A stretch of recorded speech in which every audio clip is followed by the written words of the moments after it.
All righty then. Okay. Hey, folks. If you don't know who I am, my name is David Tittel, and I'm the founder and director at Linkmate. We are a social enterprise devoted to proactive emotional support, and we believe that everyone should have a mate to turn to in times of need. So, today I want to share my experience of perfectionism and performance anxiety at uni and at Trinity, and what I learned from it, in the hope that it might help you feel a little less alone if you're also going through this, and better equipped to deal with it if and when it comes up for you. So, from an early age, my parents guided me in a way to either becoming a doctor or a lawyer. We've heard that narrative before. And so, I naturally gravitated to healthcare and helping people. And so that was really ingrained in me throughout school. And there was a constant reiteration and reinforcement from my parents to get really good grades. And, the narrative of putting me through a good school and a good university was consistently reinforced as well. And I felt like it was my duty to perform at my very best, which put a lot of pressure on me, as you can imagine. Anyone else had parents who have cracked the whip on their academic performance? Yeah, should be a few here. So when I got into biomed at uni, um, there was a lot of high competition there, and incredibly huge workloads that I hadn't been accustomed to before. And I just come to Trinity. It was a brand new, shiny environment. So many people there who I hadn't known before, all very, very clever and very diligent and hardworking people. And so, yeah, there was a lot of pressure to meet these expectations for, that my parents had of me, my relatives, my friends as well, who are also on that path. And it started to feel, a little like I was doing it for other people, and not for myself. And we'll get to that a little bit later on because, it's not an isolated event. There are many people out there. It could be you who are on a path that has been, you know, potentially carved out by someone other than you. So it's important to be cognizant of that, and we'll go through some questions to sort of help unpack that a little later on. But as I mentioned, Trinity, in my eyes at the time, and perhaps still now, was regarded as a very exclusive, prestigious community of very high performing, talented students. I was surrounded by incredibly intelligent people, and so there was an ongoing need in my mind to get these good grades, the H1s, the high WAM, to nail the GAMSAT. If you're thinking of doing medicine, then that's something that you might be doing soon, or if you are on that path, you will be doing it. And prepare and crush the interviews as well. And so this all of this burden placed a very heavy load on my shoulders, and I felt like my entire identity was shaped by this path and by this future of getting into medicine and practicing and becoming a doctor. And so when I didn't get in, I felt like a complete and utter failure. I was devastated. I couldn't look at myself in the mirror genuinely. I felt like I'd let everyone down, my parents, my extended family, my friends. And it felt like this failure defined who I was. It crippled me, and I didn't know, how to recover from there. I, started from. It felt like I had to start from scratch again to sort of retry and go for all of those tests and improve the WAM and set the GAMSAT again. And it was this. I kept on spinning the wheels, and I, tried again and again, and I wasn't successful in getting in. And I realized, like, at one point, why was I doing this? So I wanted to try something new because it felt like my heart wasn't in it. And so I tried 4 different jobs across different areas: fitness, the pharmaceutical industry, digital healthcare, um, cybersecurity as well. But I didn't last longer than 6 to 12 months in those jobs. It didn't align with me. There was a lot of toxic workplace cultures, a lot of negative role models and bosses who um, sort of created an environment which wasn't very psychologically safe for me. And, it brought me to where I am today, where, I get to follow my passion that I initially established of helping people, but doing so in a way that where I know deep down that my heart is truly in the work, and I know that I'm doing it for me and not for everyone else. So I want to share with you along this journey. There have been 3 key things that have helped me arrive to where I am now, and more importantly, to sort of cope and overcome perfectionism at uni, because it's very widespread, and particularly when you're in that environment where you're surrounded by so many diligent, so many high achievers and overachievers as well. That starts to become the norm, and it did for me. And when I didn't meet that norm, I felt abnormal. But you shouldn't, and let me show you why. So, as I mentioned, it got to a point in my academic journey where I had to evaluate why I was doing what I was doing, because I started to realize that I placed so much undue pressure on myself, as that had sort of been channeled through to me from parents and relatives and other friends who are sort of doggedly determined to follow this path. And it felt, because I was just surrounded by all of these perceptions and expectations, that I had to as well. But I never paused and asked myself a series of questions, which I now do consistently, and I want to share them with you because they've completely helped to recalibrate, what my objectives are, what my goals are. And the first question is, what is the genuine reason for why you're doing this? So if I reflect now, if I'd asked myself this question when I was, when I was studying for all of these tests and in biomedicine, and cramming for all of these exams, I never asked myself, what is the genuine reason for why you're doing this?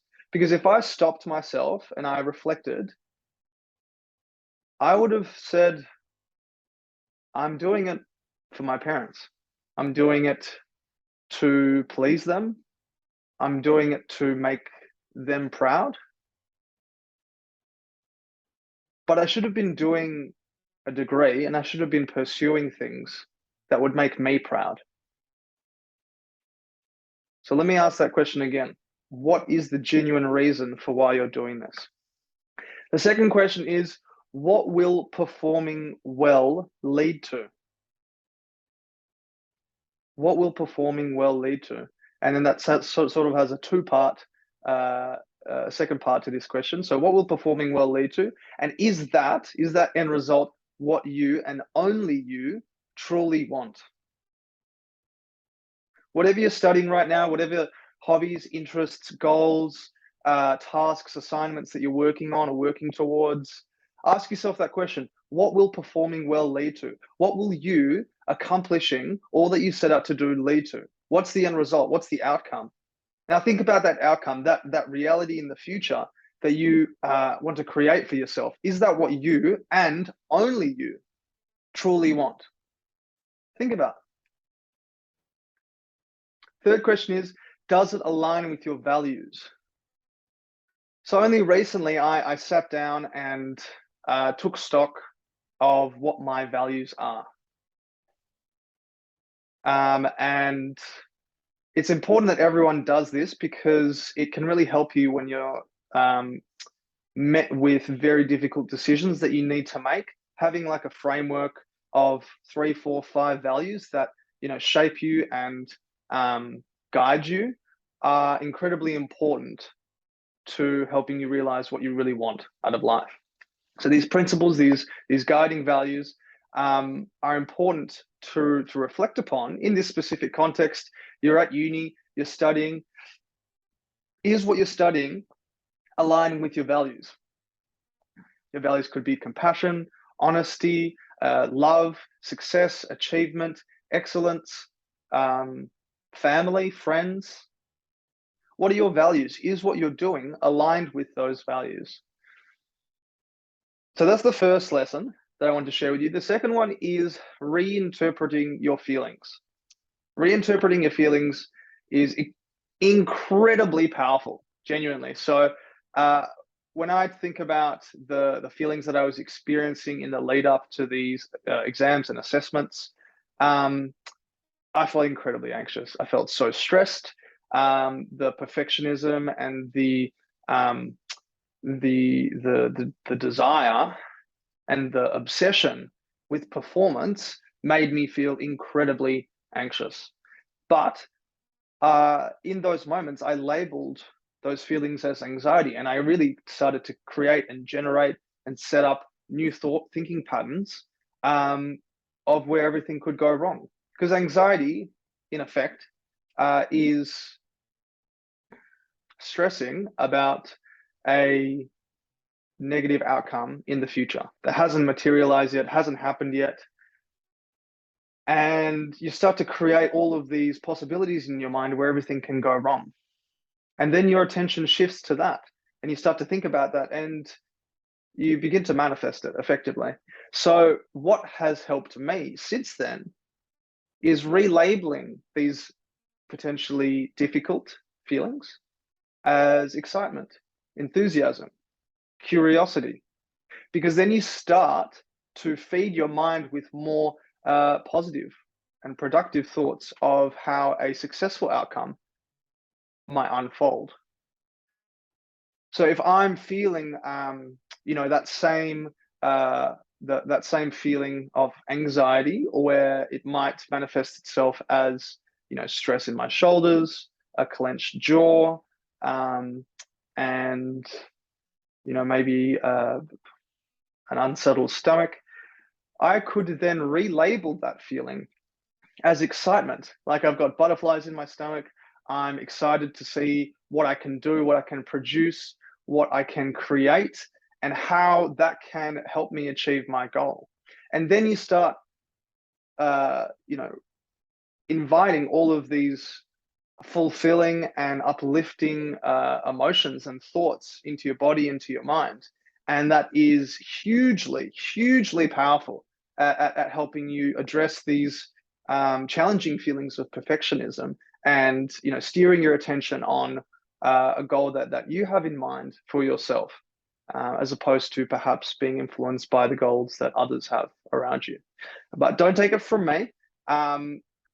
The researcher Alison Wood, who's a PhD at Harvard Business School, said that when you feel anxious, you're ruminating too much and focusing on potential threats. In those circumstances, people should try to focus on the potential opportunities.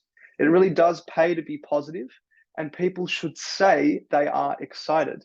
Even if they don't believe it at first, saying, "I'm excited," out loud increases authentic feelings of excitement. Try it out now. I am excited. I've got a test. I've got an assignment. I am excited. I'm excited for it. Might sound very weird and feel very strange doing it, but you're starting to sort of wire and fire new neural patterns and links in your brain that you perhaps haven't been doing before. And these are formed on a basis of these positive feelings of excitement instead of negative feelings of stress and anxiety. So the third lesson that I want to leave you with is make mistakes, welcome mistakes, actively seek out mistakes. And I know that sounds incredibly counterintuitive to the way that we've been brought up throughout school. This is wrong, you've got to make this right, rah, rah, rah, rah. But when you finish school and you finish uni, or even throughout uni itself, I really believe that making mistakes is the best thing you could possibly do. And not even see them as mistakes, but rather opportunities to learn. Because when I went so when I tried out a few jobs after not getting into med, I tried so many different things, and some might say they were mistakes where I jumped into a job, I didn't gel, I had a really awful time, but I wouldn't count that as a mistake. I would count that as a lesson and an opportunity to learn.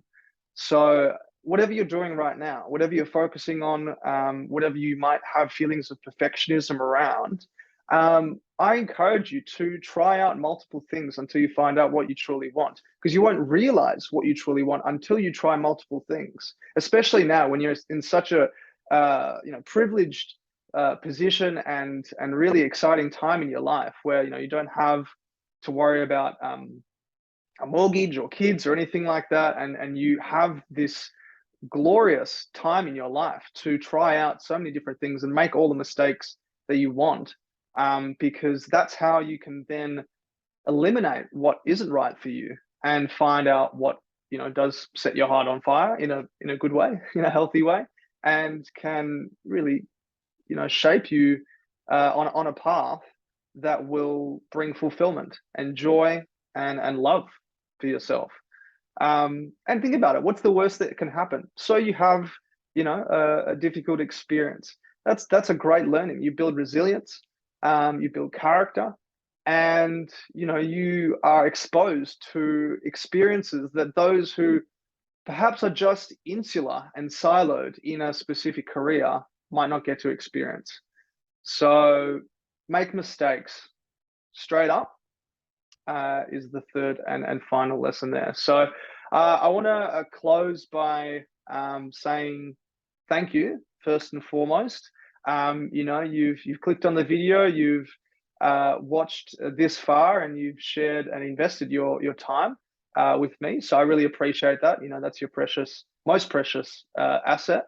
And I hope this has been helpful. I hope it's given you some tools, some strategies to help you reframe perfectionism and what you truly want out of life, and to realize that a lot of the thoughts and feelings that we are just that they're just thoughts and feelings, and we have the power to reframe them for the better. So all I've done here is I've just shared my story and what I've learned. None of this is a substitute for professional medical advice, diagnosis, or treatment. You should still seek the advice of an appropriately qualified healthcare professional before making decisions about your own circumstances. Now, you can also access empathetic social support from a mate by scanning that QR code there. And a mate is a peer, someone like you who's trained in peer support and active listening and empathy, who knows how to hold space, and all conversations are private, confidential, and safe. So you can download the app for free on the App Store and Play Store. And I look forward to seeing you soon. Ciao for now.